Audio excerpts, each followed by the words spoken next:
साम्राज्य न्यूज, सामान्यांचा असामान्य आवाज। ग्रामीण पोलीस दलाच्या वतीने बार्शीतील मोहसिन साबीर तांबोळी व त्याच्या टोळीतील सदस्यांच्या विरोधात येथील पोलीस निरीक्षक हद्दपार करण्याविषयीचा प्रस्ताव वरिष्ठ कार्यालयाला सादर केला होता।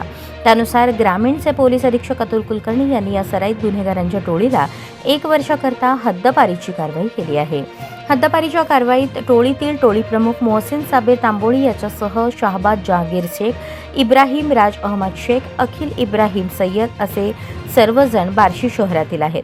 टोळी प्रमुख व टोळीतील सदस्यांना सोलापूर जिल्ह्यासह बार्शी तालुक्यात दहशत माजवून खंडणी मागणे, घातक हत्याराचा वापर करून जबर इच्छापूर्वक दुखापत पोहोचवणे, महिलांची छेडछाड करणे, जातीवाचक शिवीगाळ करणे, दमदाटी करून जीवे ठार मारण्याची धमकी देणे यासह अनेक गंभीर स्वरूपाचे गुन्हे टोळीतील सदस्यांवर टोळीने संघटितरित्या एकत्र येऊन तर कधी टोळीचा सदस्य म्हणून स्वतंत्ररित्या गुन्हे करून सामाजिक स्वास्थ्य बिघडवले आहे।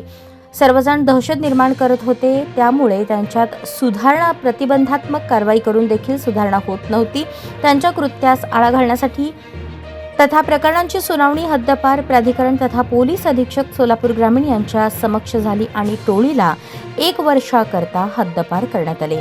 ही कारवाई ग्रामीण पोलीस अधीक्षक अतुल कुलकर्णी यांनी केली असून अप्पर पोलीस अधीक्षक प्रीतम यावलकर, उपविभागीय पोलीस अधिकारी अशोक सायकर, पोलीस निरीक्षक संजय जगताप, स्थानिक गुन्हे शाखेचे पोलीस निरीक्षक बालाजी कुकडे व अन्य पोलीस अधिकारी, पोलीस अंमलदार यांनी कामकाज केले आहे।